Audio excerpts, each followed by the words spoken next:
golden retriever, black cat, bothered, unbothered. The more you stress your man out, the more he's gonna fall in love with you. Guys like it when you're mean to them more than when you're nice to them. He will fall in love with you by spending less time with you. How to be more feminine in 5 seconds. Girls, today I'll give you a secret. Only one secret. Alessa and I are doing a massive toy giveaway, so stay tuned for more details. Energy. We all have it. Some more than others. Some exude energy. Some suck energy from others, draining them. But what if I were to tell you that energy isn't just about sleep, but also gender? Your energy can be gendered. Apparently, like the word fork in German being feminine, Gabel, feminine noun, forking.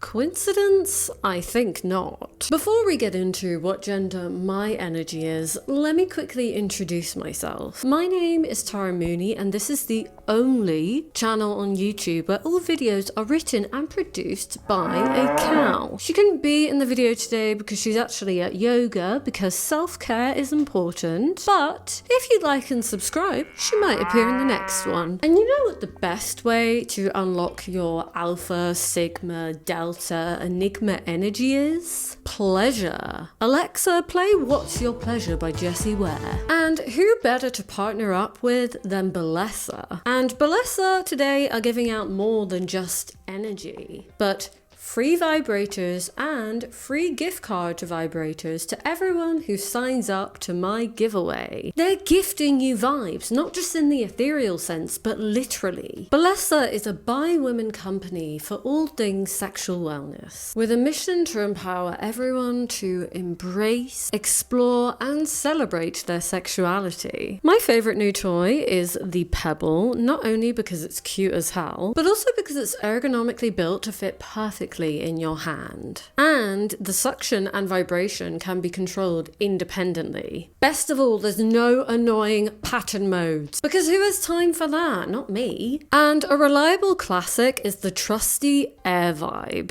with its dual stimulation perks. It comes in discreet casing that is chargeable in the case, and it's waterproof in case you want to take it swimming, which I won't because I can't swim, but it's nice to have the option. This one may not make a load of noise, but it sure makes a huge impact. Bellissima! Sign up to my giveaway for free toys and free vouchers for toys, and feel the vibes. Now, let's get back to feminine energy, whatever that is. I will be goofing on energy malarkey in this video, but I do want to say that if it's your thing, like, good for you. This isn't making fun of an inherent belief in energy. It's more goofing on what TikTok gurus have done with it by giving bad dating advice and, you know, just reinforcing gender stereotypes. They use the yin and yang from Chinese philosophy to justify it. And listen, I'm no expert, but if I were to hazard a guess, I reckon they've probably taken it and run with it. But again, I'm no expert. That's just my interpretation using my gorgeous, silky smooth brain. My brain is prettier than yours. Feminine energy and masculine energy, it comes from, I don't make it up, it comes from Chinese philosophy, it comes from... Ooh, so this person is wearing a blazer, so let's hear what she's got to say. When I deployed feminine energy, men started doing and behaving towards me how I wanted them to. They were kinder to me, they wanted to be around me more, they stopped ghosting me, and career-wise, I became successful when I operated from my feminine energy. So this is what it's all about. It's about dating advice, but make it spiritual. And if you're thinking, I don't know, this seems a bit arbitrary, well, science would disagree with you. There's actually scientifically been proven that men fall in love through a hormone called vasopressin, and women fall in love through oxytocin. And oxytocin is released in a woman when we're having sexual intercourse or we're close with them, cuddling. Very intimate. Guess when vasopressin is released for men? When they're stressed. So essentially, oh my God. The more you stress your man out, the more he's gonna fall in love with you. No wonder my man loves me so much. Guys like it when you're mean to them more than when you're nice to them. We love women in STEM. Ladies, if I could give one piece of advice, it's to stress your man out. Don't be nice to your boyfriend. Why on earth would you do that? Give your man a wedgie in front of his boys. But yeah, it's basically the traditional view of attraction. Men chase and women are the prize. Men lead and women follow. Literally. Like if you guys are walking together downtown or walking together, whatever, and you're the one that has to pull out your phone and lead you guys to your destination, I just fucking can't. Like, that is the most masculine thing you can do. Like, you're literally leading. Like, that is masculine. Google Maps is for the boys and only the boys. Speaking of, apparently, so is road safety. Okay, notice the difference in these two women. The first one, she's being really polite. She's the nice girl, letting all these cars go ahead of herself. To walk out in front of an oncoming vehicle is the most fish thing a person can do, and I've always said this. On a serious note, this school of thought is being used in a lot of dating advice on TikTok at the moment, and it's intriguing to me. And in the spirit of balance, I will say some of it has merit. All right, next. You're his full-time therapist, okay? And unfortunately, I've been there and it is fucking exhausting, all right? I don't want to be a therapist when I'm not at work. We do not want to be talking to someone about their feelings and making sure they're like doing well like 24/7, okay? If they're going through a rough patch, absolutely, I got you 100%. She's got a point. Women are often expected to do so much emotional labor in their relationships with men and to mother them along with their actual children. So yeah, I don't disagree with this advice. I do wonder though, what makes this feminine energy? Because typically we associate caretaking with femininity, but it seems that the people who back this philosophy argue that feminine energy is to receive care. This is how you get men and literally random strangers to treat you like a princess. I am so in my feminine energy that I genuinely expect other strangers in line with me at a store to just be like, no miss, I'll pay for it, I'll pay for it. You expect strangers to pay for your gas? Not to sound like the Daily Mail, but I'm not paying for your shit. It does seem that when people are saying women having masculine energy and men having feminine energy is when they're doing things that they don't like. The best thing a man can ask you on a date is, what do you bring to the table? Because two things straight away. If you want a masculine man and his masculine energy, he is not one. He has told you straight away that relationship cannot happen. Finished. Done. But the second thing is, that man is so deep in his feminine energy that you could probably sit down, have a date with him and learn from him how to be in it. Because even the concept of sitting down and thinking, what can this person do for me and what do they bring to the table, is so in his receiving energy. Receiving energy? There's a joke in there about not ever giving your boyfriend The fact that he's even sitting there and having the audacity to say that. because she's acting like he's just asked to have a threesome with her mum. Single ladies, listen up. If you want to be the hottest, most interesting, seductive woman a guy has ever been on a date with, listen up. Yeah, sure. I want to be seductive. Alexa, play Obsessed by Addison Rae. Gosh, remember when everyone pretended that that wasn't a bop? You say you're obsessed with me, so I took a second and I said me too. Simpler times. I really don't know why not enough people talk about this, because this is the easiest way to get any man to be obsessed with you and so addicted to you. Whenever your man is talking on a date, make sure you are maintaining eye contact and actively listening. So whenever he's telling you a story, ask questions. So for example, if he's telling you about his most recent skiing trip that he took with his friends, and he's like, oh yeah, then we stopped at this place to eat lunch, and then be like, oh my gosh, what did you order? Or if he's telling you about work and something that a coworker said to him, oh my gosh, I cannot believe that he said that to you. Tell me more about it. Wait, no, you're joking me. Listening? Hey babe, the sexiest thing about you is your ears. I'm sorry, but be real. If you went, oh my god, you had the meatball marinara? That's fascinating. Tell me more. He'd think you're taking the piss out of him. A rare type of woman is one that knows when and how to activate her siren and doe eyes. So why does anyone care about this? Well, proponents of this thought would argue that women retaining masculine energy is damaging their dating lives and even their mental health. How to embody feminine energy. Okay, Here's a woman who is a lot focused in her mind. Maybe she's anxious, a lot stressed in fight or flight. She's ruminating within her mind and her energy is kind of head up.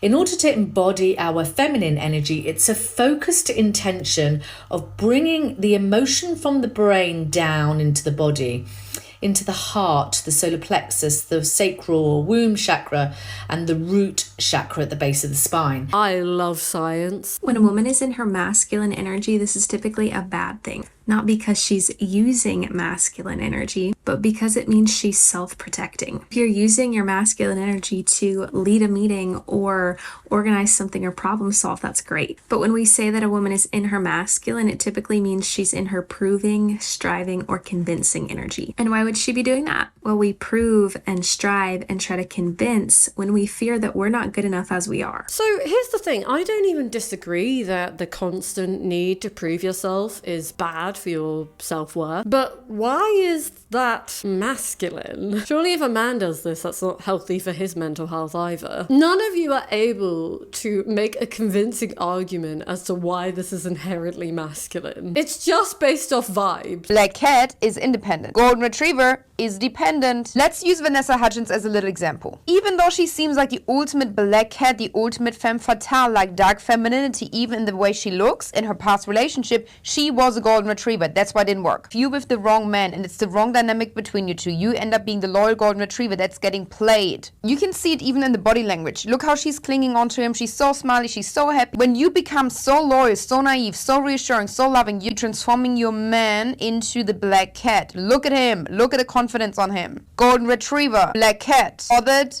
unbothered, dependent, independent. They looked happy, but guess what? She probably didn't know when this photo was taken that he's gonna leave her for somebody 10 years younger in a few weeks. Ma'am, be real. Said it before and I say it again. Men love bitches. Can I get an amen? She is also the black cat and she turned him into the golden retriever. And he proposed within 1 month to Kaya Gerber. I don't know them personally, but I understand psychology and relationship dynamics. And something about this woman was intriguing to him. Why, of course. It's the black cat energy. I'm sure it's nothing to do with any other factors.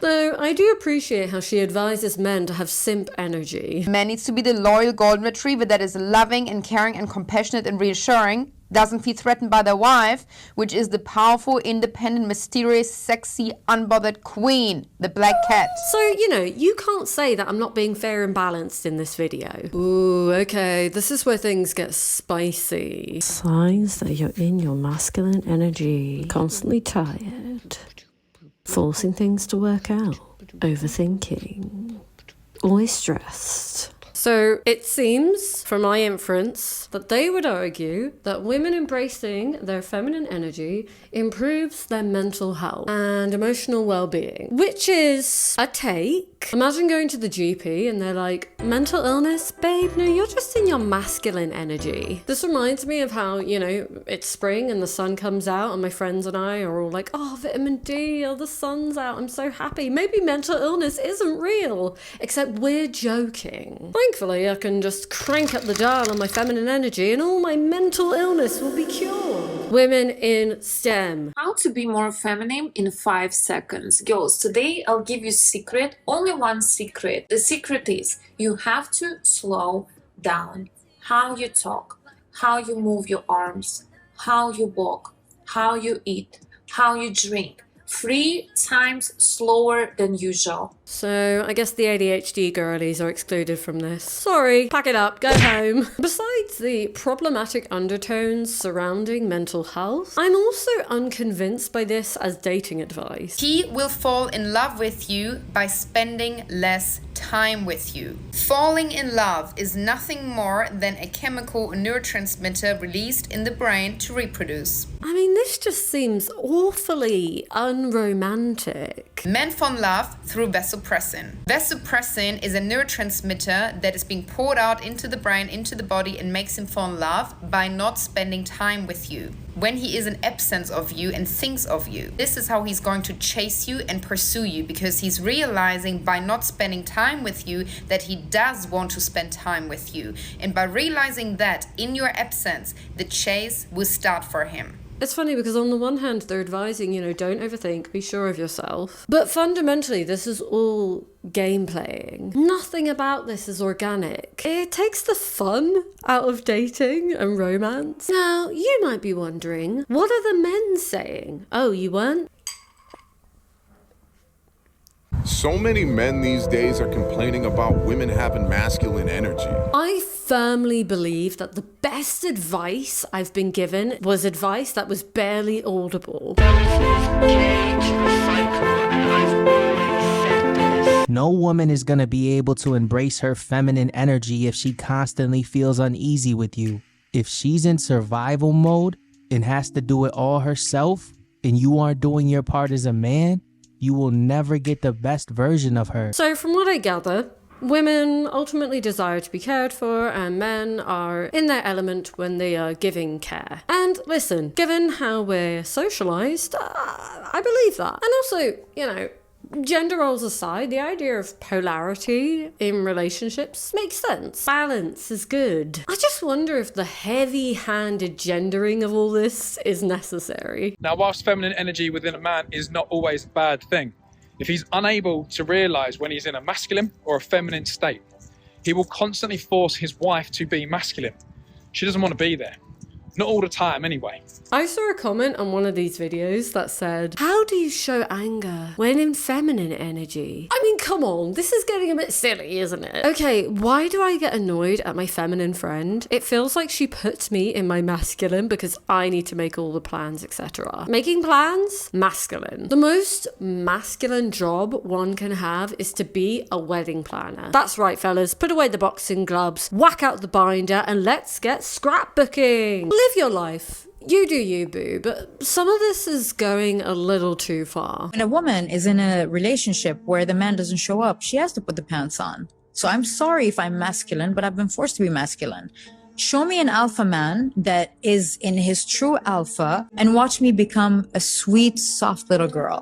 Mum, can you pick me up? I'm scared. A woman that's tapped into her masculine is not happy because that's not how a woman should be or feel. And the only way for a woman to tap into her femininity is when a man is a provider and a protector, when she feels safe and she feels like he's doing and she feels like he's giving. That's the only time she can remove her powerful cape and leave everything outside and just come home to a man and be a little girl.